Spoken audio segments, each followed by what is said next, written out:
Subscribe my channel. Hi friends, thread బ్యాంగిల్స్ని ఎలా తయారు చేసుకోవాలో చూద్దామా. ఒక ప్లాంక్ తీసుకొని దానికి సిల్క్ థ్రెడ్ని 45 లైన్స్ని చుట్టుకోవాలి. ఆ ప్లాంక్ చుట్టూ చుట్టుకోవాలి. 45 లైన్స్ అయిన తర్వాత కటర్తో వాటిని కట్ చేసుకొని, ఎడ్జెస్ కూడా సమానంగా ఉన్నాయో లేదో చూసుకొని కట్ చేసుకొని దాన్ని ఇలా పలుచగా అనుకొని వాటికి ఫ్యాబ్రిక్ గ్లూ ఉంటుంది కదా, అది అంటించాలి.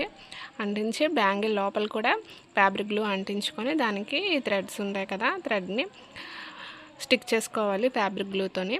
తర్వాత బ్యాంగిల్కి థ్రెడ్ని ర్యాపింగ్ చేసి లోపలికి వచ్చేసరికి, ఎడ్జ్కి వచ్చేసరికి కట్ చేసుకొని దానికి ఫ్యాబ్రిక్ గ్లూ అంటించుకోవాలి. కట్టర్ సాయంతో కట్ చేసుకోవాలి. ఆ ఎడ్జెస్ని మొత్తం కట్టర్ సాయంతో కట్ చేసుకొని గ్లూ అంటించుకోవాలి. అంతే.